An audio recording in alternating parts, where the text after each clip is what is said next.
not supposed to be worrying about me. Of course I'm going to worry. Now what's wrong? You don't like it there. I can tell. You can't tell a thing. Barrie sat up indignantly. I haven't even seen the place, but I've got to go. Aunt Prue just got back with the car. I'll have to call you later.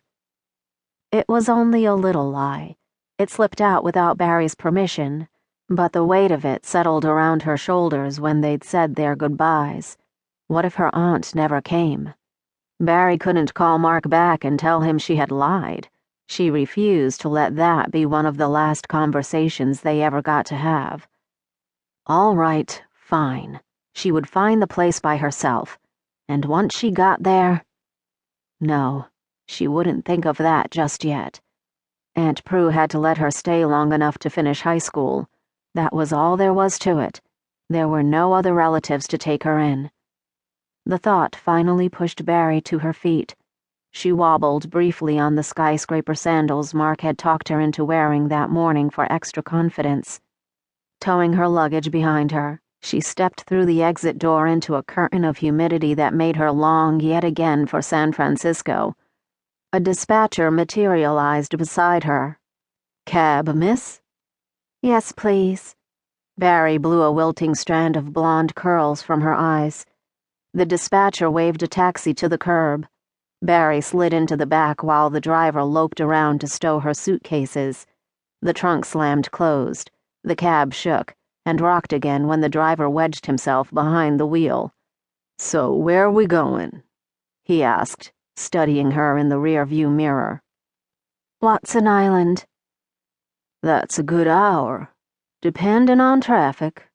His gaze slid from the 3 diamond-encrusted keys on Barrie's necklace to the oversized gold watch Mark had slipped onto her wrist that morning. Once he had finally decided she was good for the fare, the driver nodded. "You have an address?" he asked. "Watson's Landing Plantation." Barrie hated the heat that crawled up her cheeks. "Just go to the island. I can find it." That was one thing Barrie could always count on. Finding things was the Watson gift. Barrie could find anything. Had to find it, really. And the pressure that built in her head whenever she was near something lost had seemed stronger since her mother's death. Even now, an object on the floor of the taxi tugged at her attention, squeezing her temples in a rapidly increasing ache. The driver lurched out into traffic. Barrie bent and groped under his seat until she freed something small and round from beneath the rails. A wedding ring. The gold was cool against her fingers and scratched thin from years of wear. "Excuse me," she tapped the driver on his shoulder.